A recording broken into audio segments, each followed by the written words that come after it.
33వ అధ్యాయము 3వ వచనం. ఇర్మియా గ్రంథము 33వ అధ్యాయము 3వ వచనం.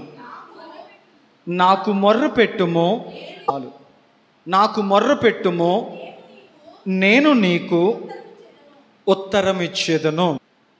చదవబడిన దేవుని వాక్యం గురించి ఆలోచించినప్పుడు ఇర్మియా ప్రవక్త ద్వారా దేవుడు మాట్లాడుతున్న మాట. ఇర్మియా గ్రంథము 33వ అధ్యాయం 3వ వచనంలో నాకు మొర్ర పెట్టుము, నేను నీకు ఉత్తరం ఇచ్చేదను అని ప్రభు చెప్పారు. నీ దేవుడు ఎలాంటి వాడయ్యా? నీ దేవుని వ్యక్తిత్వం ఎలాంటిదయ్యా?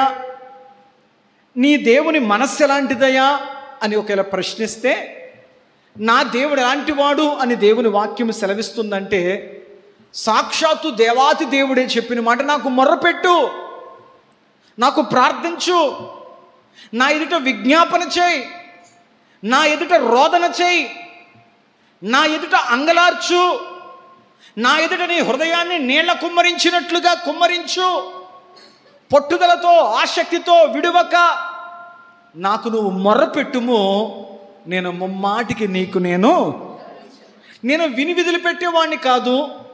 నీ ప్రార్థన, నీ మొర నేను విని ఏమాత్రము కూడా త్రోసిపుచ్చువాడని కాదు. నాకు నువ్వు మొర్రపెట్టు, నేను నీకు ఖచ్చితంగా ఉత్తరం ఇస్తాను. దేవునికి స్తోత్రం. నేను నీకు జవాబునిస్తాను, నేను నీకు బదులిస్తాను, నీ ప్రార్థన యొక్క ఫలితమును నేను నీకు చూపిస్తాను అని దేవుని వాక్యం ద్వారా ప్రభు మనతో మాట్లాడుతున్నాడు. అంటే ఒక మానవుడు దేవుని ద్వారా అద్భుతం పొందాలి అంటే, దేవునితో ముఖాముఖిగా గడపాలి అంటే, ఒక ఆత్మీయుడికి, ఒక భక్తునికి ఉన్న ఒకే ఒక దారి ముమ్మాటికి ప్రార్థన. అందుకే భక్తులు అన్నారు, ప్రార్థన క్రైస్తవునికి ఊపిరి వంటిది. ఒక మనిషి తన శ్వాస నిశ్వాసలు ఆడకపోతే, ఊపిరి ఆడకపోతే, అతడు తన జీవాన్ని, తన యొక్క ప్రాణాన్ని ఎలాగైతే కోల్పోతాడో, అల్లాడిపోతాడో, ఒక క్రైస్తవుడు ప్రార్థన చేయకపోతే అతనిలో ఉన్న ఆత్మ అంతగా పరితపించిపోద్దంట. ఇదిగో నువ్వు ప్రార్థన చేసుకోవట్లేదు, ఇదిగో నువ్వు దేవుడితో మాట్లాడడం లేదు, దేవునితో సహవాసం నీ జీవితంలో బలహీనమైపోయింది, నీ ప్రార్థన బలిపీఠము ఇదిగో బలహీనమైపోతుంది, అది కదిలిపోతుంది, అది స్థితిల అవస్థకు వచ్చేసింది, దేవునితో సహవాసం నువ్వు కోల్పోవద్దు అని చెప్పి ప్రార్థన చెయ్యని ఒక వ్యక్తి హృదయంలో దేవుని గూర్చినటువంటి ఒక ఆసక్తి, దేవుని గూర్చిన ఒక తపన కలిగిన వాడిగా బ్రతుకుతాడు. దేవునికి స్తోత్రం. హల్లెలూయా. ఎవరు నిబ్బరంగా బ్రతుకుతారు? ఎవరు ధైర్యంగా బ్రతుకుతారు? ఎవరు కష్టాల్లో కూడా ధైర్యంగా ఉంటారు? బైబిల్ అంటున్న మాట, ఎవరైతే ప్రార్థించగలుగుతారో, ఎవరైతే ధైర్యంగా ఉండగలుగుతారో, ఎవరయ్యా అంటే దేవునితో సహవాసం కలిగిన వాడు, అతడు దేనికి కదిలింపబడడు. దేవునికి స్తోత్రం. ఇన్ని సమస్యలు నీకున్నాయి కదా, ఇన్ని ఇబ్బందులు నీకున్నాయి కదా, ఇన్ని వ్యతిరేకకరమైన పరిస్థితులు నీకున్నాయి కదా, ఈ కష్టాల్లో, ఇరుకుల్లో, ఇబ్బందుల్లో, అనారోగ్యాల్లో, ఇన్ని ఒడిదుడుకుల్లో ఎందుకెంత నువ్వు ధైర్యంగా ఉండగలుగుతున్నావు అంటే, అట్టి మానసిక మనోధైర్యాన్ని ఒక దేవుని బిడ్డ కలిగి ఉండడానికి గల కారణం అతడికి దేవునితో ఉన్నటువంటి ప్రార్థన అనే సంబంధం. షడ్రక్ మేషక్ అబేద్నెగోలు అగ్ని గుండము కళ్ళ ముందు కనపడుతున్న, రాజా ఇందును గూర్చిన చింత మాకు లేదు, మేము చనిపోయినా పర్వాలేదు, తమ కళ్ళ ముందు చావు కనపడుతున్నా వాళ్ళు ధైర్యంగానే ఉన్నారు. అందుకు గల కారణం ప్రార్థన ద్వారా దేవునికి వారికి ఉన్న సంబంధం. దానియేలు ఇట్టి శాసనము విడుదల చేయబడిందని ఎదిగి ఉండి కూడా అతడు ఆ శాసనాన్ని ఏమాత్రము లక్ష్య పెట్టక అతడు యెరూషలేము చుట్టూ తన కిటికీ తెరిచి అతడు దేవునికి మొరపెట్టాడు. అతని సింహములు బోనులో వేసిన అతడు అధైర్యపడలేదు. గల కారణం ఏంటంటే, ప్రార్థన ద్వారా భక్తులకు దేవునితో ఉన్నటువంటి సహవాసం.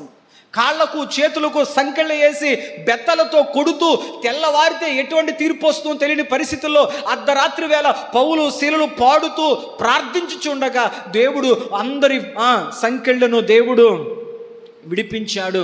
చెరసాల పునాదులు కదిలాయి. మీ ధైర్యం ఏంటయ్యా అంటే, ప్రార్థన ద్వారా వారికి ఉన్నటువంటి సహవాసం.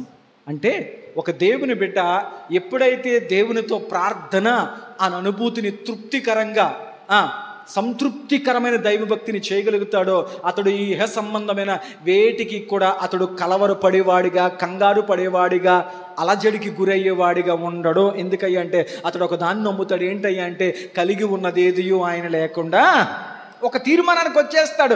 దేవుడు ఉన్నాడు, ఆయనకి తెలియకుండా, ఆయన చిత్తము లేకుండా, ఆయన అనుమతి లేకుండా, ఆయన ప్రమేయం లేకుండా నా జీవితంలో ఏది జరగదు అని ఒక స్థిరమైన నిలకడైన తీర్మానానికి వస్తాడు. ఆ దృఢ సంకల్పం అతనికి ఎప్పుడు వస్తుందంటే ప్రార్థన ద్వారా మాత్రమే. నా దేవుడు ఎలాంటి వాడయ్యా అంటే నాకు మొర్రపెట్టు, నేను నీకు ఉత్తరం ఇస్తానని చెప్పిన దేవుడు. దేవునికి స్తోత్రం, హల్లెలూయా. యేసుక్రీస్తు ప్రభువారు ఉదయమంతా ప్రయాణం చేసేవారు. ఉదయమంతా అనేక ప్రాంతాలకు వెళ్ళి ఆయన పరిచర్య చేసేవారు. ఆయనతో శిష్యులు ఎప్పుడూ ఉండేటువంటి వారు. కానీ రాత్రి అయిన తర్వాత ఆయన ఒంటరిగా ఏకాంతముగా కొండపైకి ఎక్కి ఆయన రాత్రంతా ప్రార్థనలతో దేవునికి మొరపెట్టేవారు.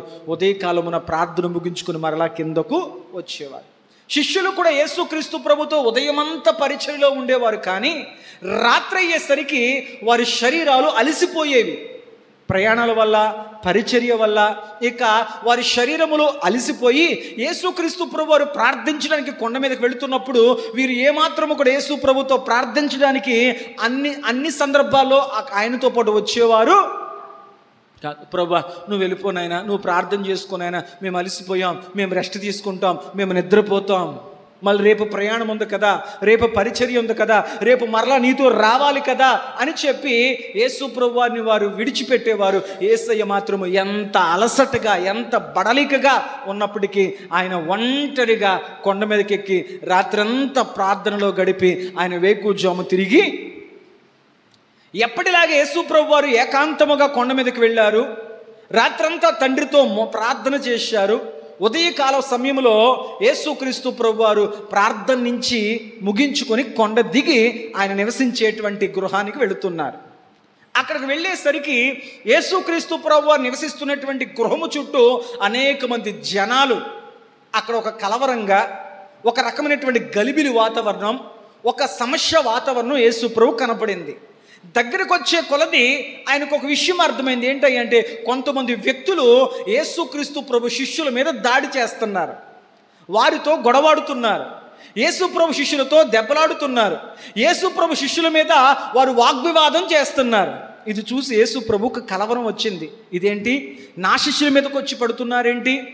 నా శిష్యులంటే సమాజంలో, సంఘములో నన్ను వెంబడించేవారని, నా శిష్యులని తెలిసిన ప్రతి వారు కూడా నా శిష్యుల్ని గౌరవిస్తారు కదా, అలాంటి నా శిష్యుల మీద ఏంటి వీరు ఇలాగా వ్యాజ్యమాడుతున్నారు అని యేసు ప్రభువారు దగ్గరకు వచ్చేసరికి యేసయ్యకు ఒక విషయం అర్థమైంది. ఆ గొడవకు కారణం ఏంటంటే ఒక వ్యక్తి వచ్చాడు. అయ్యా ఇదిగో నేను పలానా ప్రాంతం నుంచి వచ్చాను, ఇదిగో ఈ యవనస్తుడు నా కుమారుడు. ఈ కుమారుడు చిన్న వయసు నుంచి వీడిని దురాత్మ పట్టుకోవడం మొదలెట్టింది.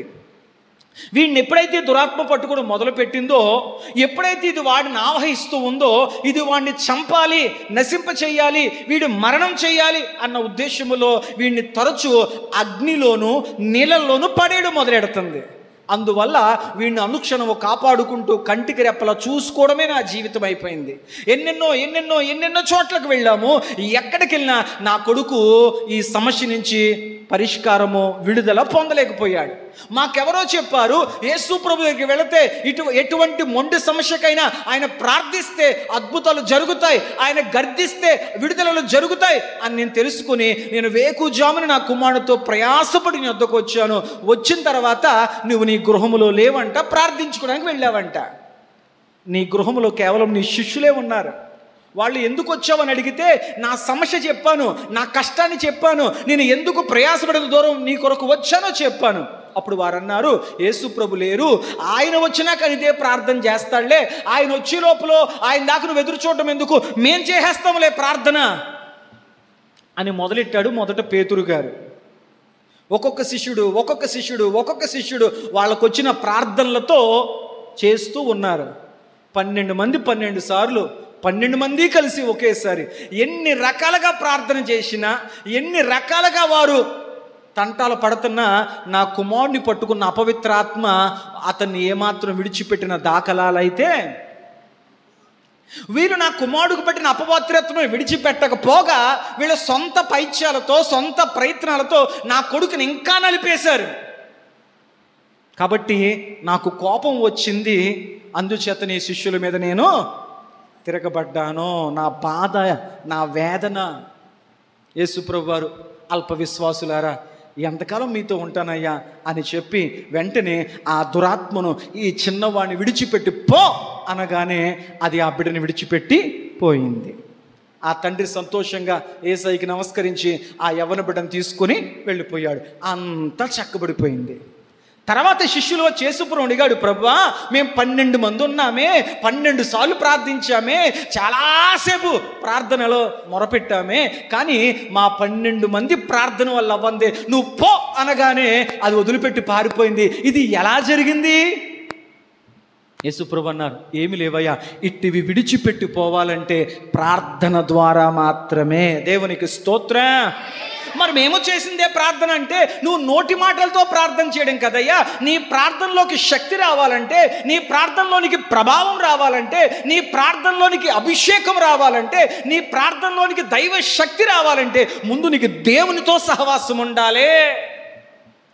నువ్వు ప్రార్థన చేయడం అంటే నోటుకొచ్చిన మాటలతో మాట్లాడడం కాదయ్యా. ప్రార్థన అంటే దేవునికి నీ మనసుతో ఒక వ్యక్తిగత బాంధవ్యం ఉండాలి, దేవునితో ఒక బాండింగ్ నీకు ఉండాలి, దేవునితో ఒక దైవికమైన వ్యక్తిగతమైన సహవాసం నీకు ఉండాలి. అలా నువ్వు దేవునితో సమయం గడిపితేనే నువ్వు పలికే ప్రార్థనకు శక్తి వస్తుంది. దేవునికి స్తోత్రం.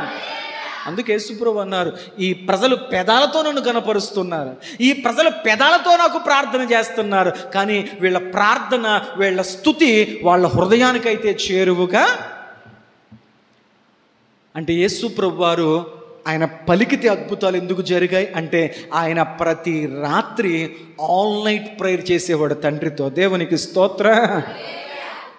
బైబిల్లో ఆల్ నైట్ ప్రేయర్ అక్కడుంది, అక్కడుంది, అక్కడుంది, ఎక్కడుంది, ఎక్కడెక్కడ ఉంది. మీకు ఒక మాటలో చెప్పాలంటే ప్రతి రాత్రి ఆల్ నైట్ ప్రార్థనే. ఎవరికే? యేసుప్రభు వారికి. రాత్రంతా దేవునితో సహవాసం చేశారు కనుక ఆ దేవునితో కలిగిన సహవాసం ఆయన్ని ఒక ప్రభావవంతమైనటువంటి కార్యాల వైపు నడిపించింది. శిష్యులు అడిగారు, ప్రభువా ఆ ప్రార్థన మాకు నేర్పవా? శక్తి కలిగిన ప్రార్థన, ఒక బలమైన ప్రార్థన, దేవా మాకు ప్రార్థన నేర్పవా అని యేసుప్రభుని శిష్యులు అడిగితే, ప్రజలందరికీ తెలియాలని, తన శిష్యులకు తెలియాలని ఆయన నోరు తెరిచి తన శిష్యులకు ప్రార్థించడం ఎలాగో నేర్పారు. దేవునికి స్తోత్రం. హల్లెలూయా. మత్తయి శుభవార్త 6వ అధ్యాయము, మత్తయి శుభవార్త 6వ అధ్యాయం 9వ వచనం నుంచి కొన్ని వచనాలు నేను చదువుతున్నాను, మీరు చక్కగా వీలుపెట్టి చూడడానికి ప్రయత్నం చేయండి. కాబట్టి మీరు ఇలాగూ ప్రార్థన చేయుడి, పరలోకమందున్న మా తండ్రి, మీ నామము పరిశుద్ధపరచబడునుగాక, నీ రాజ్యము వచ్చుగాక, మీ చిత్తము పరలోకమందు నెరవేరుచున్నట్లు భూమి యందును నెరవేరునుగాక. మా అనుదిన ఆహారము నేడు మాకు దయచేయుము, మా రుణస్థులను మేము క్షమించియున్న ప్రకారము మా రుణములు క్షమించుము, మమ్మును శోధనలోనికి తేక దుష్టుని నుండి మమ్మును తప్పించుము, మనుషుల అని చెప్పి దుష్టుని నుండి మమ్మును తప్పించుము అని చెప్పి అక్కడ ఇన్పుట్లో మమ్మల్ని చూడగలిగితే, మమ్మును శోధనలోనికి తేక దుష్టుని నుంచి మమ్మును తప్పించుము. ఇన్పుట్లో ఉంది చూడండి, ప్రాచీన ప్రతులలో రాజ్యము, బలము, మహిమయు నీవయున్నవి. ఆమేన్. దేవునికి స్తోత్రం. సర్వసాధారణంగా క్రైస్తవ సార్వత్రిక సంఘాల్లో, అనేక సంఘ సహవాసాల్లో ఈ చివరి ప్రార్థనగా పరలోకపు ప్రార్థన చేస్తారు. చాలా సందర్భాల్లో పరలోక ప్రార్థన చేస్తారు, కానీ ఆ ప్రార్థన యేసుప్రభు ఎందుకు నేర్పారో ఆ ప్రార్థనలో గల అర్థము అనేకులు గ్రహించేవారిగా అయితే లేరు. ప్రభు చిత్తమైతే ఈ రాత్రి పరలోక ప్రార్థన లేకపోతే ప్రభువు నేర్పిన ప్రార్థన అంశం, పరలోక ప్రార్థన లేకపోతే ప్రభువు నేర్పిన ప్రార్థనను గూర్చి మరి విశ్లేషణ చేస్తూ వాక్యమును అర్థము చేసుకునే విధంగా పరిశుద్ధాత్మదేవుడు మనతో మాట్లాడునుగాక. విందాం జాగ్రత్తగా. ఈ పరలోక ప్రార్థనని యేసు ప్రభు వారు 10 భాగాలుగా చెప్పారు. ఎన్ని భాగాలుగా చెప్పాలి? ఎన్ని భాగాలుగా? మనందరికీ ఈ పరలోక ప్రార్థన అంతా ఒకటే అన్న భావనతో ఉన్నాము. కానీ యేసుక్రీస్తు ప్రభువారు ఒక శక్తి కలిగిన ప్రార్థన, అభిషేకముతో కూడిన ప్రార్థన, అద్భుతాలు చేయగలిగే ప్రార్థన నీ జీవితంలో ఉండాలంటే నీ ప్రార్థనలో ఈ పరలోక ప్రార్థనలో ఉన్నటువంటి 10 అంశాలు ఉండడానికి నువ్వు నిరంతరము ప్రయాసపడాలి, సాధన చెయ్యాలి. ఈ పరలోక ప్రార్థనలో యేసు ప్రభువారు 10 విషయాలు చెప్పడానికి ఇష్టపడ్డారు. ఆ 10 విషయాలు మనం ధ్యానం చేద్దాం. వేలు పెట్టి శ్రద్ధగా చదువుతూ మనం ముందుకు వెళదాం. నెంబర్ 1, మొదటిది ఏంటంటే పరలోకమందున్న. మొదటి మాట, యేసుక్రీస్తు ప్రభువారు ప్రార్థన ఎలా మొదలు పెట్టారు? చెప్పండి, ఎలా మొదలు పెట్టారు? ఆయన పరలోకమందున్న. మొదటి మాట పరలోకమందున్న. ఈ మాటకు గల అర్థం ఏంటంటే యేసుక్రీస్తు ప్రభువారు ప్రార్థిస్తున్న ప్రతి వ్యక్తికి ఒక విషయం చెప్తున్నారు. ఏంటంటే నువ్వు ప్రార్థిస్తున్న దేవుడు ఎక్కడున్నాడో మొదట నీకు తెలియాలి. ఆయన ఎక్కడున్నాడో నీకు తెలియాలి. నీ దేవుడు ఎక్కడున్నాడు అని అడిగితే ఏమో అని చెప్పి అయోమయ పరిస్థితిలో ఒక దేవుని పెట్టి ఉండకూడదు. నువ్వు మోకరించి ప్రార్థిస్తున్నప్పుడు ఒక అవగాహన నీకేంటంటే నేను ఇక్కడ భూమి మీద మోకరించి ప్రార్థిస్తున్నాను కదా, నా ప్రార్థన వినే దేవుడు ఎక్కడున్నాడు అనడానికి యేసు ప్రభు ఏం చెప్పారంటే పరలోకమందున్న అన్నారు. అంటే అర్థం ఏంటంటే నువ్వు ప్రార్థిస్తున్నటువంటి దేవుడు ఎక్కడున్నాడు? ఆయన పరలోకమందున్నాడో. ఈ మాటకు గల అర్థం ఏంటంటే నీ దేవుడు పరలోకమందున్నాడు అని నువ్వు మొదట విశ్వాసం ఉంచాలే. పరలోకమందున్న అనే మాటకు అర్థం ఏంటంటే నీ దేవుడు ఎక్కడున్నాడు అనే దాని మీద నీకు అవగాహన ఉండాలి. నీ దేవుడు ఎక్కడున్నాడని వారు అడుగుచున్నారయ్యా, ముందు నీకన్నా అవగాహన ఉందా? అందుకే ప్రార్థించేటప్పుడు యేసు ప్రభు చెప్పిన మొదటి మాట, నా దేవుడు ఎక్కడున్నాడో తెలుసా? ఆయన పరలోకమందున్నాడు. పాస్టర్ గారు దేవుడు పరలోకమందున్నాడని బాగా చెప్పారు, అసలు పరలోకం ఉందా లేదా? అసలు పరలోకం ఉందో లేదో మాకెలా తెలుస్తుంది? బైబిల్ అంటుంది అసలు పరలోకం ఉందో నీకు లేదో తెలియాలంటే ముందు నీకు విశ్వాసం ఉండాలి. చూడండి, వాక్యమును ఆధారం చేసుకుంటూ ముందుకు వెళ్ళే ప్రయత్నం చేద్దాం. హెబ్రీలకు రాసిన పత్రిక 11వ అధ్యాయం 1వ వచనం. అపోస్తులైనటువంటి పౌలు గారు హెబ్రీలకు రాసిన పత్రిక 11వ అధ్యాయం 1వ వచనం. విశ్వాసమునున్నది నిరీక్షింపబడు వాటి యొక్క నిజస్వరూపమును, అదృశ్యమైనవి ఉన్నవి అనుటకు రుజువునై ఉన్నవి. అదృశ్యమైనవి అంటే అర్థం ఏంటి తెలుసా? కళ్ళకు కనపడనవి. కళ్ళకు దృశ్యము, అదృశ్యము. దృశ్యం అంటే ఏంటి? కళ్ళకు కనపడడం. అదృశ్యం అంటే ఏంటి? కళ్ళకు కనపడకపోవడం. విశ్వాసం అంటే ఏంటి అనే మాటకు పర్యాయ పదం, ఒక నిర్వచనం ఏంటంటే అదృశ్యమైనవి ఉన్నవి అను నమ్ముటయే విశ్వాసం. అదృశ్యం అంటే కళ్ళకు కనపడకపోయినా అది ఉంది ఉంది ఉంది అని నమ్మడమే విశ్వాసం. యేసుక్రీస్తు ప్రభువారు తన ప్రార్థనను మొదట నువ్వు ప్రార్థిస్తున్న దేవుడు ఎక్కడున్నాడో నీకు నమ్మకం కలగాలి, విశ్వాసం కలగాలి. అంటే ఆయన పరలోకమందున్నాడో, ఆయన ఉన్నాడా అంటే బైబిల్ అంటుంది అదృశ్యమైనవి ఉన్నవని నమ్మడమే విశ్వాసం. అంటే పరలోక ప్రార్థనలో మొదటి మాట ఏంటంటే పరలోకమందున్నాడో ఎవరో? మా దేవుడు. ఆయన ఉన్నాడా? నీకేంటి నమ్మకం? నాకు విశ్వాసం ఉంది. నాకు పరలోకమందున్నా అనే మాటకు గల ఆత్మీయ అనుభవం ఏంటయ్యా అంటే నీకు దేవుడు ఎక్కడున్నాడు అనే దాని మీద విశ్వాసం ఉండాలి. విశ్వాసం అంటే ఏంటి? అదృశ్యమైనవి ఉన్నవి అనుటకు రుజువు. పరలోకం ఉందండి, నా కళ్ళకు కనపడకపోయినా పరలోకం చెప్పరండి. గాలి నా ముక్కుకు, గాలి నా కళ్ళకు కనపడకపోయినా ఉంది, నేను శ్వాసించగలుగుతున్నాను. గుండె నా కళ్ళకు కనపడకపోయినా ఉంది, నేను బ్రతకగలుగుతున్నాను. కళ్ళకు కొన్ని కనపడవు, అయినంత మాత్రాన అవి లేవు అనడానికి లేవు. దేవుడు నా కళ్ళకు కనపడడం లేదు, అయినంత మాత్రాన లేడు అనలేను. ఆయన ఆత్మ ఆయన అనుభవిస్తూ ఉంది, నా మనస్సు ఆయన అనుభూతిని పొందుతుంది. పరలోకము నాకు కనపడనంత మాత్రాన అది నేను లేదు అని నమ్మను, అది నేను లేదు అన్నో. ఎందుకంటే అదృశ్యమైనవి ఉన్నవి అనుటకు విశ్వాసమే రుజువు. కాబట్టి యేసుక్రీస్తు ప్రభువారు ప్రార్థించే మొదటి మెట్టు విశ్వాసము నీకు ఉండాలి. ప్రార్థనలో ఏముండాలి? మొదట చెప్పండి, విశ్వాసము నీకు ఉండాలి. ఏముండాలంట? ఆ విశ్వాసమునకు మొదటి మాట చెప్పారు. ఏమని? పరలోకమందున్న. అంటే అర్థం ఏంటంటే పరలోకముందని చెప్పిన ముందు విశ్వాసం ఉంచాలి, మొదటి మాట. రెండవ మాట ఏంటయ్యా అంటే మా తండ్రి. రెండవ మాట ఏంటి చెప్పండి? అక్కడ ఏం రాయబడింది? రెండవది మా తండ్రి. ఈ మాట గల అర్థం ఏంటి ప్రభువా? మొదటి దానికేమో పరలోకం అంటే విశ్వాసం అని చెప్పావు కదా, విశ్వాసంతో ప్రార్థన ప్రారంభించాలని చెప్పావు కదా. రెండవది మా తండ్రి అంటే అర్థం ఏంటంటే ప్రార్థిస్తున్న ఒక విశ్వాసికి ప్రార్థన వింటున్నటువంటి ఒక దేవుడికి మధ్య సంబంధం. మా తండ్రి అని ఎందుకు యేసుప్రభు అన్నారంటే నువ్వు ప్రార్థిస్తున్నది దేవునికి నీకు మధ్య ఉన్న సంబంధం నీకు తెలియాలి. దేవునికి స్తోత్రం. మొదటిగా ఆయన నా దేవుడయ్యా, ఆయన పరలోకంలో ఉన్నాడు, నేను విశ్వసిస్తున్నాను. నెంబర్ 2, ఆయన దేవుడు మాత్రమే కాదు, ఆయన మా తండ్రి, మా అందరికీ తండ్రి. ఆ రెండో మాటకు అర్థం ఏంటంటే ఒక దేవుని బిడ్డకు దేవునికి మధ్య ఉన్న బాంధవ్యం, దాని పేరే సంబంధం. దేవునికి స్తోత్రం.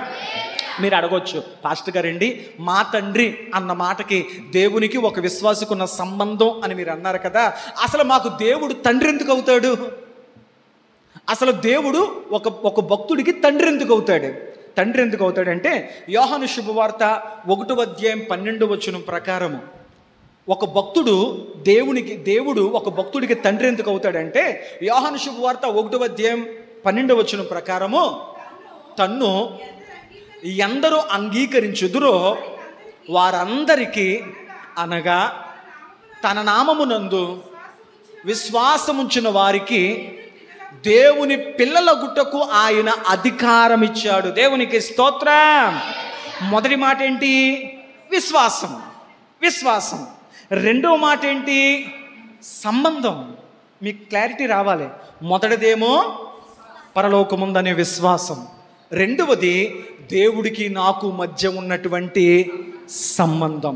దేవుడు నీకు తండ్రి ఎందుకయ్యాడంటే తన నామముందు విశ్వాసముంచి వారందరికీ ఆయన పిల్లలొకటకు ఆయన అధికారాన్ని ఇచ్చాడు. ఇంకా మనం ముందుకెళ్ళి చూడగలిగితే రోమీలకు రాసిన పత్రిక 8వ అధ్యాయం, అపోస్తలుడైనటువంటి పౌలు గారు రోమీలకు రాసిన పత్రిక 8వ అధ్యాయము 14-15 మనం చూద్దాం.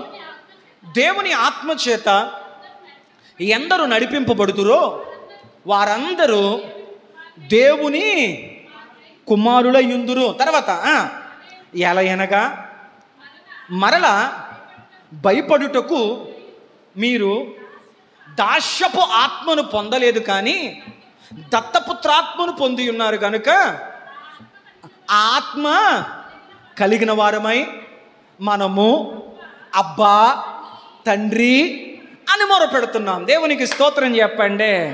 తన నామమందు విశ్వాసముంచి వారందరికీ ఆయన పిల్లలుగా ఉండే అధికారం ఆయన ఇచ్చాడు.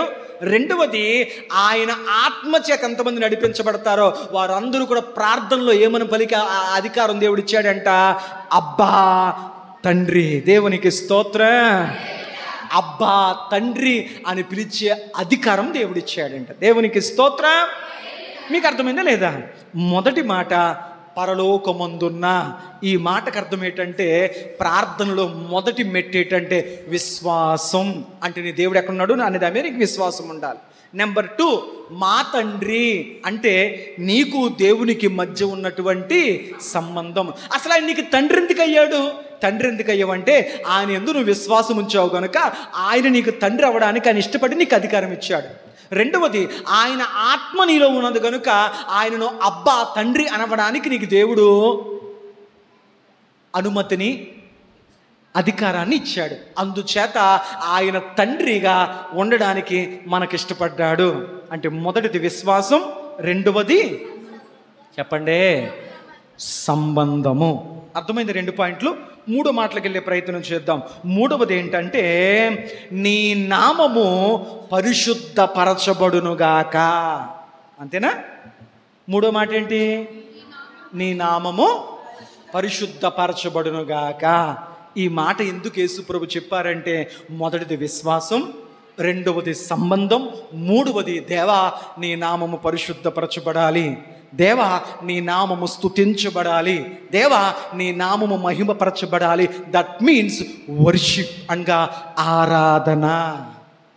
నీ నామము పరిశుద్ధపరచబడును గాక అనే మాటకు గల ఆత్మీయ అర్థం ఏంటంటే నీ ప్రార్థనలో విశ్వాసం ఉండాలి, నీ ప్రార్థనలో దేవునికి నీకు మధ్య సంబంధం ఉండాలి. మూడవది నీ ప్రార్థనలో దేవుణ్ణి మహిమపరిచే ఆరాధన. చెప్పండి దేవా నీ నామం పరిశుద్ధపరచబడాలి, నీ నామము కీర్తించబడాలి, నీ నామము స్తుతించబడాలి, నీ నామము కొనియాడబడాలి అనే మాటకు గల అర్థం ఏంటంటే నీ ప్రార్థనలో ఆరాధన ఉండాలి. ఏముండాలంట? ఆరాధన ఉండాలి. వాక్యం ఉంటుంది, యోహాను శుభవార్త 4వ అధ్యాయము 23, 24 వచనాలు మనం చదవగలిగితే, యోహాను శుభవార్త 4వ అధ్యాయం 23, 24 వచనాలు మనం చదవగలిగితే, అయితే యథార్థముగా ఆరాధించువారు ఆత్మతోనూ సత్యముతోనూ తండ్రిని ఆరాధించు కాలము వచ్చుచున్నది, అది ఇప్పుడును వచ్చి ఉన్నది. తనను ఆరాధించు వారిని దేవుడు ఆత్మ గనుక ఆయనను ఆరాధించువారు ఆత్మతోనూ సత్యముతోనూ ఆరాధింపవలను. దేవునికి స్తోత్రం చెప్పండి. యేసు ప్రభు చెప్పిన ప్రార్థనలో 3 మాటలు. మొదటిది పరలోకము అనగా విశ్వాసం నీ ప్రార్థనలో ఉండాలి. నెంబర్ 2 మా తండ్రి, దేవునికి నీకు మధ్య సంబంధం నీకు తెలియాలి. మూడవది నీ నామము పరిశుద్ధపరచబడును గాక, అంటే నీ ప్రార్థనలో దేవుణ్ణి గుచ్చిన స్తుతి, దేవుణ్ణి గుచ్చిన ఆరాధన ఉండాలి. తర్వాత 4వ మాట ఏంటి? 4వ మాట ఏమని రాయబడింది అక్కడ? నీ రాజ్యము. ఫాలో చేస్తున్నారా? పరలోకమందున్న మా తండ్రి, మీ నామము పరిశుద్ధపరచబడును గాక. అక్కడికి 3 మాటలు అయ్యాయి. ఇప్పుడు 4వ మాట ఏంటంటే నీ రాజ్యం వచ్చునుగాక అన్నారు యేసుప్రభు. ఏమొచ్చునుగాక? 4వ మాట. 4వ మాట ఏం చెప్పారంటే నీ రాజ్యం వచ్చునుగాక. వచ్చునుగాక దాని పేరే నిరీక్షణ. దేని కొరకు ఎదురు చూస్తున్నావు? దేవుడి రాజ్యం వస్తుందని ఎదురు చూస్తున్నానండి. అరణ్యములో బాప్తిస్మిచ్చి యోహాను ఏమని కేకలేస్తాడు? ఇదిగో పరలోక రాజ్యము సమీపించుచున్నది. యేసుక్రీస్తు ప్రభువు ఏమని ప్రకటించారు? పరలోక రాజ్యము సమీపించి ఉన్నది. యేసు ప్రభు ఏమని ప్రార్థన చేయమని చెప్పారంటే నీ రాజ్యము వచ్చును గాక. అంటే అర్థం ఏంటయ్యా అంటే నిరీక్షణ, ఎదురు చూపు, కనిపెట్టుట. దేవునికి స్తోత్రం. నీ రాజ్యం వచ్చునుగాక అనే మాటకు అర్థం ఏంటంటే నీ ప్రార్థనలో రాబోవు దాని కొరకు ఎదురు చూసే నిరీక్షణ నీకుండునుగాక. ఆమెన్ చెప్పండి, ఆమెన్ చెప్పండి. ఇక్కడ ఒక ప్రశ్న, దేవుని రాజ్యం అంటే ఏంటి? దేవుని రాజ్యం అంటే ఏంటి? వాక్యం ఏం చెప్తుందో, అసలు దేవుని రాజ్యం అంటే ఏంటో వాక్యం ఏం చెప్తుందో చూద్దాం రండి. రోమీలకు రాసిన పత్రిక, ప్రతి మాటకు వాక్యం అనుసంధానం చేసుకుని వెళదాం. అపోస్తులైనటువంటి పౌలు రోమీలకు రాసిన పత్రిక 14వ అధ్యాయం 17వ వచనంలో అసలు దేవుని రాజ్యం అంటే ఏంటో వాక్యం చెప్తుందో చూద్దాం. దేవుని రాజ్యము భోజనమును పానమును కాదు, కానీ నీతియు సమాధానమును పరిశుద్ధాత్మ యందలి ఆనందమునై ఉన్నది. దేవునికి స్తోత్రం చెప్పండి. ఇప్పుడు దేవుని రాజ్యం అంటే ఏంటి? ఈనాడు చాలా సందర్భాల్లో మా చర్చికి రండి అమ్మ, ఎప్పుడూ భోజనాలే. దేనికోసం రావాలి చర్చికి? ప్రతిసారి భోజనాలే, ప్రతి పూట భోజనాలే, నిత్య అన్న భోజనాలు. లేదు, దేవుని రాజ్యం అంటే ఆహారము పానీయము కాదు. దేవుని రాజ్యం అంటే ఏంటి తెలుసా? నువ్వు దేవుని రాజ్యములో ఉండే వ్యక్తివైతే నువ్వు నీతిని వెతుకుతావు, నువ్వు సమాధానాన్ని వెతుకుతావు. మూడవది, నువ్వు దేవుని రాజ్యములో ఉన్న వ్యక్తివైతే నీతిగా బ్రతకడం మాత్రమే కాదు, సమాధానంగా బ్రతకడం మాత్రమే కాదు, పరిశుద్ధాత్మలో నువ్వు ఆనందించగలుగుతావు. ఆ అనుభవం నువ్వు కలిగి ఉన్నావంటే నువ్వు దేవుని రాజ్యము కొరకు నిరీక్షిస్తున్న వ్యక్తివని అర్థం. దేవునికి స్తోత్రం. భక్తి అంటే ఏంటి? దేవుని ప్రభుత్వంలో ఉన్నాం, దేవుని పరిపాలనలో ఉన్నాం, దేవుని నడిపింపులో ఉన్నాం, దేవుని మందిరములో ఉన్నాం, దేవుని సన్నిధిలో ఉన్నాం, దేవుని కుటుంబంలో ఉన్నాం, దేవుని యొక్క ఆజ్ఞల్లో మేము ఉన్నాం. లేదు, బైబిల్ అంటుంది అది నువ్వు చెప్పడం కాదయ్యా, దేవుని యొక్క రాజ్య పాలనలో నువ్వు ఉన్న వ్యక్తివైతే నీలో 3 అనుభవాలు దేవుడు కనపడాలి. నెంబర్ 1, నీతిగా బతకాలి. నెంబర్ 2, నీ చుట్టుపక్కల వారందరితో సమాధానంగా బతకాలి. నెంబర్ 3, పరిశుద్ధాత్మలో ఆనందించడం నీకు రావాలి. ప్రార్థిస్తున్నా నీ లోపల ఆనందం పుట్టాలి. పాటలు పాడుతున్నా నీ లోపల హృదయము. భక్తులు ఆత్మతో నింపబడిన వారై దేవుని స్థలంలో ఆనందిస్తూ పాడేవారు, ఆనందిస్తూ స్తుతించేవారు. అది శ్రమ, ఇరుక, ఇబ్బంద, అవమానమా, అగ్నిగుండ, దెబ్బల, చెరసాల, ఉపవాసమా, జీవితంలో విలువైన వాటిని నష్టపోవడమా, ఇవి ఏవి వారు చూసేవారు కాదు. వారి పరిశుద్ధాత్మలో ఏ స్థలమందైనా ఏ పరిస్థితులైనా వారు పరిశుద్ధాత్మలో ఆనందించగలిగారు. దేవునికి స్తోత్రం. వారు దేవుని రాజ్యములో ఉన్నారు, వారు దేవుని రాజ్యం కొరకు నిరీక్షించారు. ఏమి తిందుమా, ఏమి త్రాగుదుమా, ఏమి ధరించుకుందుమా, ఈ ఆలోచనలో ఈ లోక సంబంధమైన రాజ్యములు ఉండేవాడి చుట్టూ ఆలోచనలు. అందుకే ప్రభు అన్నారు, వీటి గురించి ఆలోచించకండి, ఇవి మీకు కావాలని మీ పరలోకమందున్న మీ తండ్రికి తెలుసు గనుక అవన్నీ మీకు ఆయన ఇస్తాడు. కానీ మొదట ఆయన నీతిని, రాజ్యాన్ని వెతకండి. ప్రభా, నీ రాజ్యం అంటే ఏంటి? బైబిల్ అంటున్న మాట, నీ రాజ్యం అంటే ఏంటి తెలుసా? ఆయన నీతి కలిగి, సమాధానము కలిగి, ఆత్మలో ఆనందించుట. ఆమెను చెప్పండి. మందిరంలో ఆనందించగలగాలి. నీ మందిర సమృద్ధి వలన వారు సంతృప్తి నొందుదురు. పాడ్డములో నీకు ఆనందం కలగాలి, స్తుతించుటలో నీకు ఆనందం కలగాలి, చప్పట్లు కొట్టడంలో నీకు ఆనందం కావాలి. నువ్వు చేతులెత్తుట వల్ల, ఇదిగో నేను చేతులెత్తి ప్రార్థించుట నా దేవునికి సాయంత్రకాలపు నైవేద్యం, నేను చేసే ప్రతి ప్రక్రియ దేవునికి మహిమ కలిగేదిగా ఉందని చెప్పి నువ్వు చేసే ప్రతి భక్తి కార్యములో కూడా నీ ఆత్మ దేవునిలో ఉసూరుమంటూ నీరు కారిపోయినట్లు, జారిపోయినట్లు, తప్పదలే అన్నట్లుగా నిద్రపోతూ కునుపాట్లు పడుతూ బలవంతంగా చేసే భక్తి అంటాడు. నేను కోరుకున్నది ఇది కాదు. పరిశుద్ధాత్మలో నువ్వు ఆనందించగలమే దేవుని రాజ్యము. దేవునికి స్తోత్రం. హల్లెలూయా. భక్తులు గుండె పగిలే వేదనలో కూడా ఆత్మలో ఆనందించారంట. దేనిలో ఆనందించారంట? శ్రమలు, కష్టాలు, ఇరుకులు, ఆఖరికి స్టెఫను ఒంటి మీద రాళ్ల దెబ్బలు తగులుతున్న స్టెఫను ఆత్మలో ఆనందించి పరలోక దర్శనాన్ని చూడగలిగాడు, దేవుని రాజ్యాన్ని చూడగలిగాడు.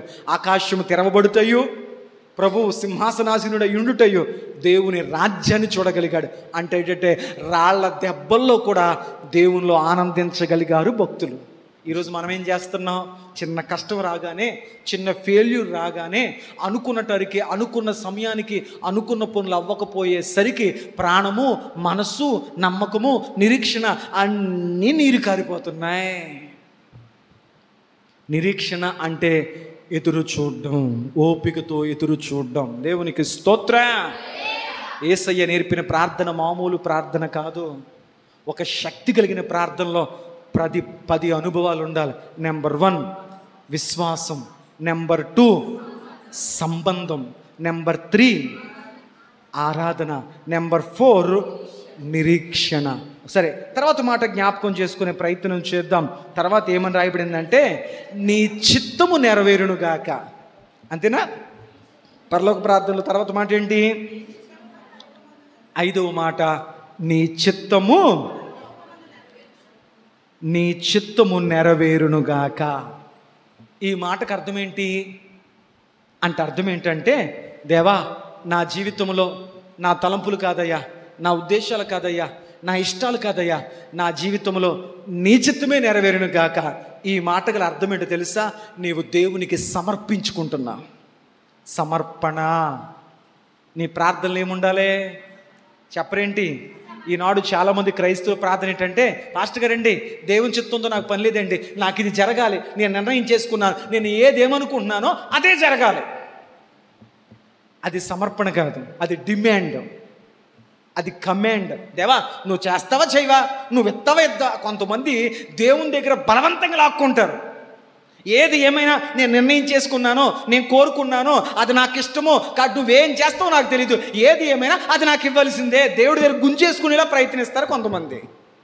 కానీ నిజమైన ఆత్మీయుడు ఏమని ప్రార్థిస్తాడంటే, ప్రభా నా తలంపులు కాదయ్యా, నా ఆలోచనలు కాదయ్యా, మనుషుని హృదయంలో ఆలోచనలు అనేకము కలవు, కానీ దేవా చివరికి నీ తీర్మానమే, నీ చిత్తమే అనే మాటకు అర్థం ఏంటంటే, ప్రభా నాదంటూ ఏం లేదు ప్రభా, నన్ను నేను నీకు సమర్పించుకుంటున్నాను. నీ ప్రార్థన ఉండాల్సిన తర్వాత అనుభవం ఏంటంటే సమర్పణ. దేవునికి స్తోత్రం, హల్లెలూయా. ఏముండాలి ప్రార్థనలో? సమర్పణ అంటే అర్థం ఏంటి? దేవా నా ఇష్టం కాదయ్యా, నా సంతోషం కాదయ్యా, నా కోరికలు కాదయ్యా, నీకు నేను సమర్పించుకుంటున్నాను. నీ చిత్తం ఏదైతే ఉందో అదే నా జీవితంలో జరగాలి. నీ చిత్తానికి ఒప్పుకుంటున్నానంటే నువ్వు సమర్పించుకుంటున్నావు దేవునికి. దేవునికి స్తోత్రం. దాన్ని బలపరిచే విధంగా వాక్యాన్ని చూద్దాం. యెషయా గ్రంథం 55వ అధ్యాయం 8, 9 వచనాలు. యెషయా గ్రంథం 55వ అధ్యాయం 8, 9 వచనాలు మనం చూడగలిగితే, అమ్మా నా తలంపులు మీ తలంపులు వంటివి కాదు, మీ త్రోవలు నా త్రోవలు వంటివి కావు. చాలు. ఈ మాటల వల్ల అర్థం ఏంటంటే, దేవుడు మాట్లాడుతుంటున్నాడు, ఓ మానవులారా, మీ ఆలోచనలకు నా ఆలోచనలకు చాలా తేడా ఉంది, నీ తలంపులకు నా తలంపులకు చాలా తేడా ఉంది, నీ త్రోవలకు నా త్రోవలకు. మనిషి కేవలం ప్రస్తుతం వరకు మాత్రం ఆలోచిస్తాడు, కానీ దేవుడు నీ భవిష్యత్తు ఎలా ఉందో ఆలోచిస్తాడు. నీ తలంపు వేరయ్యా, నీ పట్ల నీకున్న తలంపు వేరు. నీ జీవితం పట్ల, నీ భవిష్యత్తు పట్ల, నీ నీ నీ నీ నీ జీవితం పట్ల నాకున్న తలంపులు వేరు. నేను భవిష్యత్తు తిరిగిన వాడిని, నువ్వు ప్రస్తుతం మాత్రమే చూస్తావు, నేను నీ భవిష్యత్తు చూస్తాను. కనుక నీ తలంపు వేరు, నా తలంపు వేరు, నీ త్రోవలు వేరు, నా త్రోవలు వేరు.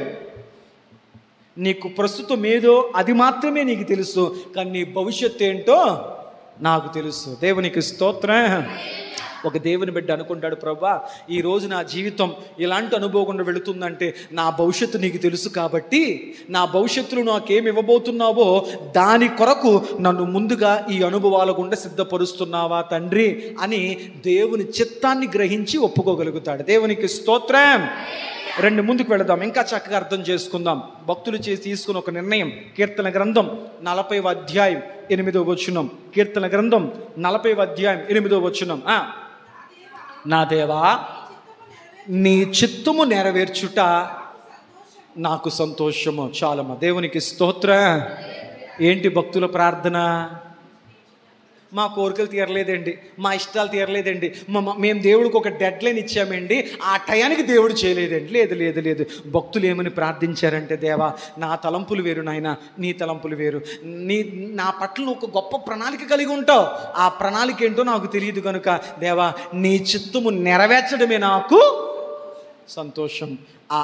ఆ మనసు నీకు ఎప్పుడు వస్తుందో నువ్వు దేవునికి నువ్వు ఇష్టపూర్వకంగా సమర్పించుకుంటావు. దేవునికి స్తోత్రం, హల్లెలూయా. అలా దేవునికి సమర్పించుకోకపోతే నువ్వు అనుకున్నది ఒకటి, దేవుని చిత్తం మరొకటి అయితే, నువ్వు అనుకున్నది జరక్క దేవుని చిత్తం జరిగి ఈ పెనుగులాటలో నువ్వు మానసికమైన కృంగుదలకు గురైపోతావు. ఒక దేవుని బిడ్డ ఏ విషయంలో కూడా కృంగిపోవడం. ఎందుకో తెలుసా? దేవా నా జీవితంలో జరిగిన నీ చిత్తమే, నీ చిత్తమే, నీ చిత్తమే అంటే టోటల్గా దేని మీద డిపెండ్ అయిపోతాడు అంటే అతని జీవితంలో ఏ అనుభవాలు ఎదురవుతున్నా ఒకదాన్ని నమ్ముతాడు. ఏంటయ్యా అంటే దేవుని చిత్తమేమో, దేవుని ప్రణాళికలకే ఉందేమో, దేవుని ఉద్దేశం ఇదేనేమో, ఈరోజు ఇలా బ్రతకడం, ఇలా అనుభవించడం, ఇలా నలగడం దేవుడి చిత్తమేమో, ఇది ఎరిగిన దేవుడు నా భవిష్యత్తు కూడా ఎరుగుతాడు అని చెప్పి అతడు ప్రతి విషయంలో దేవుని చిత్తాన్ని ఒప్పుకుంటూ తనను తాను దేవునికి సమర్పించుకుంటాడు, అర్పించుకుంటాడు, ఒప్పుకుంటాడు. దేవునికి స్తోత్రం. కాబట్టి యేసుక్రీస్తు ప్రభువారు ఆయన నేర్పినటువంటి పరలోకపు ప్రార్థనలో 5వ మాట ఏంటంటే, నీ ప్రార్థనలో సమర్పణ ఉండాలి, నీ ప్రార్థనలో విశ్వాసం ఉండాలి, నీ ప్రార్థనలో దేవునితో సహవాస సంబంధం ఉండాలి, నీ ప్రార్థనలో దేవుని ఆరాధించే తత్వం ఉండాలి, నీ ప్రార్థనలో నిరీక్షణ ఉండాలి, అలాగే నీ ప్రార్థనలో ఒక సమర్పణ ఉండాలి. ఎన్ని మాటలు అయ్యాయి? 5 మాటలు. తర్వాత మాట ఏం చెప్పారు ఆయన? మా అనుదిన ఆహారము మాకు దయచేయము. ఏమన్నారు ఆయన? 6వ మాటలో మా అనుదిన ఆహారము మాకు దయచేయి ప్రభువా, మాకు ఆహారం దయచేయి నాయన, మమ్మల్ని పోషించు నాయన, మాకు అవసరమైన దానిని మాకు అనుగ్రహించు నాయనా. ఈ మాటకు గల అర్థం ఏంటంటే ప్రార్థన. దేవునికి స్తోత్రం. హల్లెలూయా. ఎప్పుడుకొచ్చింది ప్రార్థన? 5 మెట్లు అయిన తర్వాత. మొదటి విశ్వాసం, 2 సహవాసం, 3వది ఆరాధన, 4వది నిరీక్షణ, 5వది సమర్పణ. ఇప్పుడు 6వ దాని దగ్గరికి వచ్చిన తర్వాత ఇప్పుడు అడుగు నీకేం కావాలో. ఇప్పుడు అడుగు నీకేం. ఈ 5 మెట్లు ఎక్కిన తర్వాత నువ్వు ఒక మానసిక స్టెబిలిటీకి వచ్చేస్తావు, దేవుని గురించి ఒక అవగాహనలోకి వచ్చేస్తావు. ఇప్పుడు అడుగు నీకేం కావాలో. మనోళ్ళు ఏం చేస్తారంటే అసలు మొదలెట్టడమే 6వ దాన్ని తీసుకొచ్చి మొదలు పెట్టేస్తారు. ప్రభా ఇవేమీ మాకొద్దు, మాకు కావాల్సినవి ఇచ్చేయి. దేవుడి ముందు ఒక కిరాణా చీటీ పెట్టేస్తారు. దేవుడు అంటే లేదు లేదు లేదు లేదు లేదు, ఇలా కుదరతావు. నీకు అద్భుతం జరగాల, నీ ప్రార్థన సారవంతమైనదిగా ఉండాలా, అయితే ఇదిగో ఈ అనుభవం గుండా నువ్వు వెళ్ళు. ఆమెన్ చెప్పండి. ఆమెన్. 6వ మాట ఏంటో తెలుసా? 6వది, నీకేది అవసరమో అది దేవుణ్ణి అడుగు. ప్రార్థన. దేవునికి స్తోత్రం. చూడండి కీర్తన గ్రంథం 34వ అధ్యాయం 10వ వచనం. సింహపు పిల్లలు లేమి గలవై ఆకలిగొనును, యెహోవాను ఆశ్రయించు వారికి ఏ మేలు కొదువై ఉండదు. అక్కడ ఆకలి కొదువై ఉండదు అనలేదు.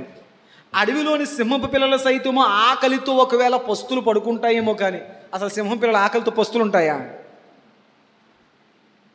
కానీ అలా పస్తులతో పడుకుండే అవకాశం ఉందేమో, కానీ యెహోవాను ఆశ్రయించు వాడికి పస్తులు అనలేదు. ఏ మేలు ప్రభునికి చెయ్యక మానడు. దేవునికి స్తోత్రం. హల్లెలూయా. ఆయన ఏ మేలు చెయ్యక మానేవాడు కాదు. అందుకే భక్తుడు అంటాడు, మేలు చెయ్యక నువ్వు ఉండలేవయ్యా, ఆ మేలు పొందుకొని ఆరాధించకుండా నేను ఉండలేనయ్యా. మేలు చేయడం నీ వంతు, ఆ మేలును పొందుకొని ఆరాధించడం నా వంతు. ఈరోజు భక్తులు మేలు పొందుకుంటున్నారు కానీ ఆరాధించడం మర్చిపోతున్నారు. ఆత్మతో సత్యముతో ఆరాధించడం మర్చిపోతున్నారు. అందుకే బైబిల్ అంటుంది, దేవా నువ్వు ఏ మేలు చెయ్యక, మీ ప్రార్థనలు అడగండి, ప్రభువా నువ్వు ఏ మేలు చేయక మానని చెప్పావు కదా, ఇదిగో నా జీవితంలో ఈ మేలు ఉండిపోయింది, నీ చిత్తమైతే నా జీవితంలో ఈ మేలును నేను ఈ ద్వారా పొందుకొందునుగాక. చూడండి 100వ కీర్తన 3వ వచనం. 100వ కీర్తన 3వ వచనంలో ఒక చక్కని మాట ప్రభు చెప్తున్నారు. యెహోవాయే దేవుడని తెలుసుకొనుడి, ఆయనే మనలను పుట్టించెను, మనము ఆయన వారము, మనము ఆయన ప్రజలము, ఆయన మేపు గొర్రెలము. దేవుని స్తోత్రం చెప్పండి. ఒక దేవుని బిడ్డకున్నవలసినటువంటి కన్ఫర్మేషన్ నీకు ఇది తెలియాలి. ఆయనే నన్ను పుట్టించాను, మనము ఆయన వారము, మనము ఆయన ప్రజలము, మనము ఆయన మేపేటి గొర్రెలము. దేవునికి స్తోత్రం. ఆ ముందు వచ్చిన ఏమన్నాడు? సింహము పిల్లలు ఆకలిగా ఉంటాయి కానీ నన్ను ఆశ్రయించే వాడికి ఏ మేలు కొదువు ఉండదు. కొదువు మాత్రమే కాదు, ఆయన మనలను మేపే కాపరి, ఆయన మేపే గొర్రెలు మనం. దేవునికి స్తోత్రం చెప్పండి. ఆయన మేపుతున్నప్పుడు ఏ గొర్రె పొస్తుండదో. ఆకలి మాత్రమే కాదు, ఏ విషయంలో కూడా ఆయన నీకు కొదువు చేయు దేవుడు కాదు. అందుకే దావీదు అంటాడు, నాకు లేమి అనేదే లేదు. దేవునికి స్తోత్రం. హల్లెలూయా. అందుకు ప్రార్థనలో గల 6వ అనుభవం ఏంటంటే, మా అనుదిన ఆహారం మాకు దయచేయమంటే నీకు ప్రతిదినము ఏది అవసరమో, అందుకే బైబిల్ అంటుంది, తన ప్రియులు నిద్రిస్తూ ఉండగా ఆయన వారికి ఇస్తున్నాడు. ఆయన నీకు ఇచ్చే దేవుడు, నువ్వు అడగాల ఆయన్ని. కాబట్టి 6వ మాట ఏంటంటే, నీకు ఏది అవసరమో, యోహాను సువార్తలో ప్రభు చెప్పాడు కదా, మీరు నా యందును నా మాటల యందును నిలిచి ఉన్న ఎడల మీకు ఏది ఇష్టమో అడుగుడి, అవన్నీ మీకు అనుగ్రహింపబడును. నువ్వు అడగాలి దేవుణ్ణి. అడగడం పేరే ప్రార్థన. దేవునికి స్తోత్రం. మా అనుదినాహారం మాకు దయచేయమంటే, మాకు ఎప్పుడు ఏది కావాలో అది మాకు దయచేయవా ప్రభా అని నిత్యము నువ్వు ప్రార్థించే వ్యక్తిగా ఉండాలి. 7వ మాట ఏమిటాయి అంటే, మా రుణస్తులను మేము క్షమించినట్లు. ఆగండి, అక్కడ ఒక మాట. 7వ మాట ఏంటి? మా రుణస్థులను. రుణం అంటే ఏంటి? రుణం అంటే ఏంటి? నాకు రుణం ఉండిపోయేవరా, నాకు బాకీ ఉండిపోయేవరా, ఏదైనా అయ్యి ఉండొచ్చు. మా రుణస్థులను మేము క్షమించేలా మమ్మల్ని చేయ ప్రభువా. మా రుణస్థులు మేము క్షమిస్తాం ప్రభువా. దేవునికి స్తోత్రం చెప్పండి. హల్లెలూయా. అంటే అర్థమేంటి తెలుసా? నువ్వు ప్రార్థించేటప్పుడు నువ్వు ఎదుటి వారి కొరకు క్షమాపణ మనస్సు కలిగి ఉండాలి. ప్రభు అన్నాడు, నీవు బలిపీఠం మీద దేవునికి బలర్పిస్తున్నప్పుడు ఎవడి మీదైనా నీకు విరోధం ఉన్న ఎడల ఆ బలిపీఠం మీదే అర్పణ వదిలేసి అతడి దగ్గరికి నువ్వు వెళ్ళి సమాధాన పడిపో. అతను నువ్వు క్షమించే, అతనిని క్షమించమని అడుగు. సమాధాన పడి అప్పుడు వచ్చి నీ బలిపీఠం మీద బలర్పించు. అప్పుడు ఆ బలి ప్రభు స్వీకరిస్తాడు. దేవునికి స్తోత్రం. అంటే అర్థమేంటి తెలుసా? ప్రార్థిస్తున్న ప్రతిసారి నువ్వేం చెప్పాలో తెలుసా? ప్రభువా, తెలుసో తెలియకో నేను ఎవరినన్నా శత్రువుగా భావిస్తున్నా, నన్నెవరు శత్రువుగా భావిస్తున్నా, ప్రభువా నా మీద ఎవరి మీద అయితే నాకు కోపం ఉందో, ద్వేషం ఉందో, అయ్యా వారందరినీ కూడా ఇదిగో ప్రార్థనలో నేను చెప్తున్నాను, వారందరిని నేను క్షమిస్తున్నాను. అలా క్షమించే స్వస్థ బుద్ధి గల ఆత్మ నాకు వచ్చునుగాక. ప్రార్థనలో ప్రతి ఒక్కరిని మనం ఏం చేయాలంట? చెప్పరేంటమ్మా? యేసుప్రభు ప్రార్థన చేశారు కదా, తండ్రి వీరిని క్షమించుము అని. స్టెఫను ప్రార్థించాడు కదా, తండ్రి వీరిని క్షమించుము అని చెప్పి. అంటే ముమ్మాటికి ఒక దేవుని బిడ్డ తన అనుదిన ప్రార్థనలో ఏమని ప్రార్థన చేస్తాడో? దేవా, తెలుసో తెలియకో నేను ఎవరి పట్లన కోపాన్ని పెట్టుకున్నానేమో, ఎవరి పట్లన ద్వేషాన్ని పెట్టుకున్నానేమో, ఎవరి పట్లన్నా ఇక వేరే విధమైనటువంటి కోపతాపాలు పెట్టుకున్నానేమో, నీ సన్నిధిలో ప్రార్థిస్తున్నాను ప్రభువా, వారందరిని నేను క్షమిస్తున్నాను. మనసు లోపల కుళ్ళెట్టేసుకొని, మనసు లోపల కోపం పెట్టేసుకొని, మనసు లోపల ద్వేషం పెట్టేసుకొని పై తేని పలుకులు మాట్లాడామనుకో. చైన్ ప్రేయర్, గ్రూప్ ప్రేయర్ చేయించేటప్పుడు ఒక్కొక్కసారి ఇద్దరిద్దరు చొప్పున ప్రార్థన చేయిస్తూ ఉంటాం. ఒక్కొక్కసారి సంఘంలో మనకు తెలియదు, అంతకుముందు వాళ్ళకి విభేదాలు ఉన్నాయని చెప్పి, వాళ్ళకి స్పర్ధలు ఉన్నాయని చెప్పి, వాళ్ళకి మధ్యన మాటలు లేవని తెలిసి మనకు తెలియదు. సంఘంలోకి వచ్చిన తర్వాత ఆ తల్లి ఈ తల్లి ఇద్దరు ఒక గ్రూప్గా ఉండి ప్రార్థిస్తారు అని చెప్పాం. ఈ తల్లి నిలబడి మా కుటుంబ పరిస్థితుల కోసం ప్రార్థన చేయండి. వాళ్ళకి మనసులో గొడవలు ఉన్నాయి, స్పర్ధలు ఉన్నాయి, విభేదాలు ఉన్నాయి, పచ్చగడ్డేస్తే కాలిపోయేంత ద్వేషాలు ఉన్నాయి. కానీ ప్రార్థన ఏం చేస్తారు? ప్రభువా, పలానా సహోదరి నా ముందు ఈరోజు విజ్ఞాపన చెప్పింది ప్రభువా, యేసు నామములో వారి కష్టాలు తీర్చే, వాళ్ళకి అద్భుతాలు చేసే, వాళ్ళ కన్నీళ్లు తుడిచే, వాళ్ళకి మంచి రోజులు దయచేసే. లోపల మాత్రమేంటి? వాళ్ళు బాగుపడకూడదు, వాళ్ళ పైకి రాకూడదు, ఆ కుటుంబంలో శుభాలు జరగకూడదు, ఆ ఇంటికి ఏ మంచి జరగకూడదు. లోపల ద్వేషం పెట్టుకుని పైన పెదాలతో తేనె కూలిపేటువంటి ప్రార్థనలు చేయడం దేవునికి అంగీకారము కాదు. ఒక దేవుని బిడ్డ నిర్మలమైన మనసుతో ప్రార్థిస్తాడు. ఏంటో తెలుసా ఆ ప్రార్థన? ప్రభువా, తెలుసో తెలియకో ఎవరి పట్ల నాకు కోపము ద్వేషము ఏమున్నప్పటికీ కూడా ఇదిగో ప్రార్థనలో నేను వాళ్ళందరినీ క్షమిస్తూ ఉన్నాను. ఈ మాట నువ్వు చెప్పి ప్రార్థించగలిగితే దేవుడు నీకు నిర్మలమైన మనసుతో ప్రార్థించే తేలికైన హృదయం ప్రభు నీకు దయచేయునుగాక. దాన్ని బలపరిచే విధంగా మత్తయి శుభవార్త 5వ అధ్యాయం 44వ వచనంలో, మత్తయి శుభవార్త 5వ అధ్యాయం 44వ వచనంలో యేసు ప్రభు చెప్పారు, అమ్మా నేను మీతో చెప్పినదేమనగా, మీరు పరలోకమందున్న మీ తండ్రికి కుమారులై ఉండునట్లు మీ శత్రువులను ప్రేమించుడి, అమ్మా ప్రార్థన చేయుడి. దేవునికి స్తోత్రం. ప్రభు చెప్పారు, వారిని మనం క్షమించే వారిగా ఉండాలి. మా రుణస్థులను మేము క్షమించినట్లు అనే మాటకు అర్థం ఏంటంటే క్షమాపణ. దేవునికి స్తోత్రం. అర్థమైందా? ఆ తర్వాత మాట ఏం చెప్పారు అని అడిగితే, మా రుణములను క్షమించు ప్రభువా అన్నారు. ఇతరుల రుణములు మేము క్షమించినట్లు మాకు మనసు దయచే ప్రభువా అంటే ఎదుటివారిని క్షమించే మనసు నీకు రావాలి. వెంటనే మళ్ళీ ఏమని చెప్పారు? ఇతరులను క్షమించేసావు కదా, ఇప్పుడు ఏమని అంటావంటే, దేవా మా రుణములను క్షమించు ప్రభువా. ముందు ఎదుటివారిని క్షమించి అప్పుడు అడుగు ఏమని? ప్రభువా, ఎదుటివారి తప్పులు నేను క్షమించేశాను కదా, అలాగే నేను కూడా తెలుసో తెలియకో ఏవో తప్పులు చేస్తుంటాను. మా రుణములను, మా తప్పులను, మా పాపములను, మా అపరాధములను, మా దోషములను దయతో మమ్ములను కూడా నీవు. ఈ మాటల అర్థం పశ్చాత్తాపం. ఈ మాటల అర్థం ఏంటి? ఆ పై మాటలో మా రుణస్థులను క్షమించినట్లు అంటే క్షమాపణ నువ్వు కలిగి ఉండాలని అర్థం. మా రుణములను క్షమించు ప్రభు అని అంటారు. ఏంటి ప్రభా, మా రుణాలు క్షమించవా దేవా, మా పొరపాట్లు క్షమించవా దేవా, మా తప్పిదాలు క్షమించవా అనే ఈ మాటకు అర్థం ఏంటంటే దేవుని దగ్గర నువ్వు పశ్చాత్తాపపడాలి. ఏం పడాలంట చెప్పాలి? పశ్చాత్తాపపడాలి. చూడండి, ఎఫెసీయులకు రాసిన పత్రిక 4వ అధ్యాయం 32వ వచనం ప్రకారం అపోస్తలుడైనటువంటి పౌలు ఎఫెసీయులకు రాసిన పత్రిక 4వ అధ్యాయం 32వ వచనం ప్రకారం, ఒకని ఎడల ఒకడు దయ కలిగి కరుణా హృదయులై క్రీస్తునందు దేవుడు మిమ్మును క్షమించిన ప్రకారము మీరును ఒకరినొకరు, దేవునికి స్తోత్రం చెప్పండి, దేవుడు మిమ్మును క్షమించిన ప్రకారము మీరును ఒకరిని ఎడల ఒకడు. యేసుప్రభువు చెప్పారు, ఒక అధికారి ఒక వ్యక్తికి, ఒక దాసుడికి డబ్బులు ఇచ్చాడు. అతడు ఎంతకాలమైనా డబ్బులు ఇవ్వలేదు.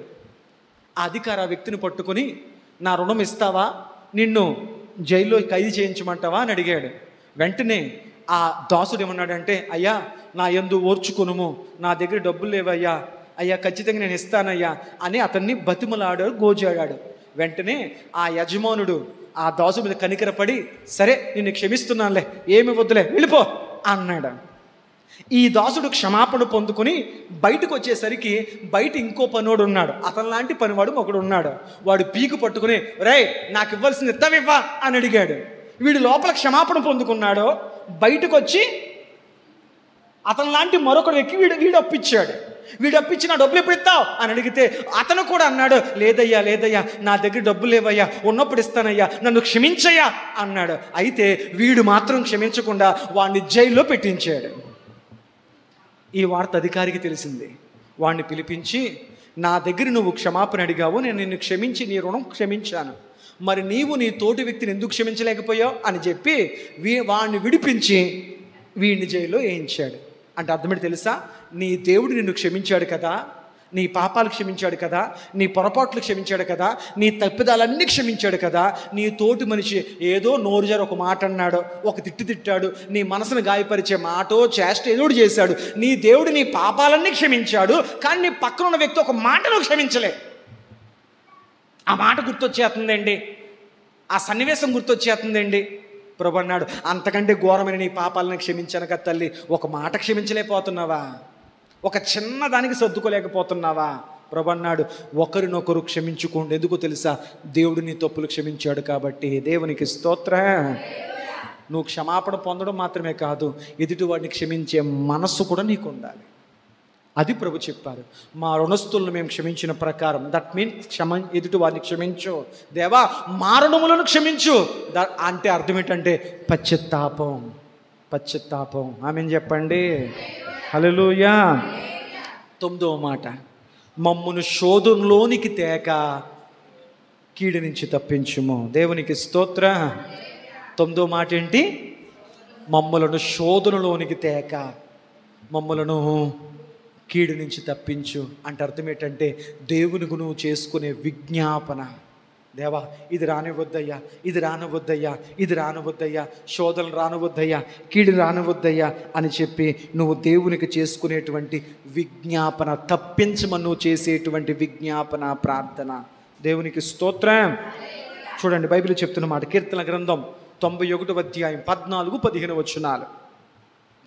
కీర్తన గ్రంథం 91వ అధ్యాయం 14-15 వచనాలు. అతడు నన్ను ప్రేమించుచున్నాడు గనుక నేను అతన్ని తప్పించేదను, అతడు నా నామం ఎరిగిన వాడు గనుక నేను అతను కనిపె. నెంబర్ 1, అతడు నన్ను ప్రేమిస్తున్నాడు గనుక నేను అతన్ని ప్రతి దాని నుంచి తప్పిస్తాను. దేవునికి స్తోత్రం చెప్పండి. హల్లెలూయా. ఏం చెప్పారు యేసు ప్రభు? దేవా శోధనలు రాకుండా, ప్రమాదాలు రాకుండా, మరణకరమైనటువంటి కీడులు రాకుండా మమ్మల్ని తప్పించు అంటే అర్థమేంటి? విజ్ఞాపన. తప్పించు ప్రభా, తప్పించు ప్రభా, కాపాడు ప్రభా, కాపాడు ప్రభా, విజ్ఞాపన. ప్రభు అన్నాడు, అతను నన్ను ప్రేమిస్తున్నాడు కనుక అతన్ని నేను తప్పిస్తాను. నువ్వు విజ్ఞాపన చేయాలి దేవుని తప్పించమని ప్రతి దాని కొరకు. అంత మాత్రమే కాకుండా 2వ తిమోతికి రాసిన పత్రిక 4వ అధ్యాయం 18వ వచనం ప్రకారం, 4వ అధ్యాయం 18వ వచనం ప్రకారం, అమ్మా ప్రభువు ప్రతి దుష్కార్యము నుండి నన్ను తప్పించి తన పరలోక రాజ్యమునకు చేరునట్లు దేవునికి స్తోత్రం చెప్పండి. ఆయన పరలోక రాజ్యానికి చేరకుండా నన్ను అడ్డుపడే కొన్ని ఉంటాయి కదా, పరలోకం వెళ్ళకుండా ఆపేసే కొన్ని ఉంటాయి కదా. ఆ పాపాలు, శాపాలు, కీడులు, అతిక్రమాలు, దోషాలు వాటన్నిటి నుంచి ప్రభు నన్ను తప్పించి విడిపించి నన్ను పరలోక రాజ్యమునకు చేర్చునుగాక. దాని పేరే విజ్ఞాపన. విజ్ఞాపన విజ్ఞాపన చెప్పి చివరిగా ప్రభు చెప్పారు ఏంటంటే, రాజ్యము, బలము, మహిమయు నీవై ఉన్నావు తండ్రి. ఆమేన్. దేవా, రాజ్యము నీదే, బలము నీదే, దేవా మహిమ నీదే. ఒక దేవుని పట్ల కలిగి ఉండవలసినటువంటి అవగాహన. 10వ మాట ఏంటి? అవగాహన. నీ దేవుని పట్ల కలిగి ఉండాలి. దేవా, రాజ్యము, బలము, మహిమ నీకే అని అవగాహన కలిగి నువ్వు ప్రార్థన చెయ్యగలగాలి. దేవునికి స్తోత్రం. హల్లెలూయా. యేసు ప్రభు నేర్పినటువంటి ప్రార్థనలో ఎన్ని విషయాలు ప్రభు చెప్పారు? 10 మాటలు. ఒకసారి చూడండి, ఎన్ని మాటలు చెప్పారు? 10 మాటలు. నెంబర్ 1 పరలోకము అంటే విశ్వాసం. ఈ మాట మీకు అర్థమైందా? నెంబర్ 2 మా తండ్రి అనగా దేవునితో నీకున్న సహవాసము లేక సంబంధం. నెంబర్ 3 నీ నామము పరిశుద్ధపరచబడునుగాక అనగా దేవునికి నువ్వు చేసేటువంటి ఆరాధన, మహిమ, ఆరాధన, స్తుతి. 4వది నీ రాజ్యం వచ్చునుగాక అంటే దేవుని పట్ల నీకు ఉండవలసినటువంటి నిరీక్షణ. అసలు రాజ్యం అంటే ఏంటి? నీతి, సమాధానం, పరిశుద్ధాత్మలో ఆనందించడం. అట్టి నిరీక్షణను కలిగి ఉండాలి. తర్వాత 5వది నీ చిత్తము నెరవేరునుగాక అంటే అర్థం ఏంటంటే ఆయన చిత్తాన్ని నువ్వు సమర్పించుకోవడం, సమర్పణ. తర్వాత 6వది మా అనుదిన ఆహారం మాకు దయచే అంటే నీకేది అవసరమో అది నువ్వు దేవునికి ప్రార్థన ద్వారా అడగాలి. ప్రార్థన. తర్వాత 7వది మా రుణస్తులను మేము క్షమించినట్లు అంటే ఎదుటివారి పట్ల క్షమాహృదయం. దాని పేరే బైబిల్ అంటుంది స్వస్థ బుద్ధి గల ఆత్మ, క్షమించే మనసు నీకు కలిగి ఉండాలి. తర్వాత మా రుణములు నువ్వు క్షమించు ప్రభువా అంటే నువ్వు దేవుణ్ణి క్షమించమని పశ్చాత్తాపపడుతూ ప్రార్థన చెయ్యాలి. ఆ తదుపరి 9వది దేవా మమ్మల్ని శోధనలోకి తేక కీడు నుంచి మమ్మల్ని తప్పించు అంటే నువ్వు దేని నుంచి తప్పించబడాలని కోరుకుంటున్నావో, భద్రతను కోరుకుంటున్నావో, క్షేమాన్ని కోరుకుంటున్నావో వాటన్నింటి విషయంలో నువ్వు దేవునికి విజ్ఞాపన చేయాలి. 10వది ఒక అవగాహన నీకు ఉండాలి దేవుడి పట్ల. ఏంటంటే రాజ్యము, బలము, మహిమయు నీవే ప్రభువా, నిరంతరము నీవే ప్రభువా అని దేవుని పట్ల ఒక అవగాహనతో కూడిన ప్రార్థన చేయుదువుగాక.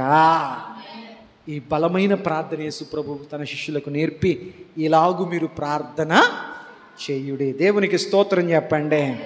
అంటే ఈ మాటకు అర్థం ఏంటంటే ఇదే కంఠస్థం చేయండి అని అర్థమైంది ఈనాటి క్రైస్తవులకి. అందుకు పరలోకమందున మా తండ్రి నామం పరిశుద్ధపరచబడుగాక మొత్తం కంఠస్థం చేస్తున్నారు. ప్రభు చెప్పింది ఇది కంఠస్థం కాదురా బాబు, నీ ప్రార్థనలో ఈ 10 అనుభవాలు ఉండాలి. ఏముండాలంట? అట్టి ప్రార్థనాపూర్వక అనుభవాలతో ముందుకు సాగే దైవాత్మ ప్రేరణ కలిగిన ప్రార్థన, శక్తి కలిగిన ప్రార్థన దేవుడు మనకు నేర్పి నడిపించి అట్టి దైవభక్తిని సాధకంగా చేస్తూ ముందుకు సాగే ధన్యత పరిశుద్ధాత్మదేవుడు మనకు అనుగ్రహించి నడిపించునుగాక. 33వ అధ్యాయము 3వ వచనం.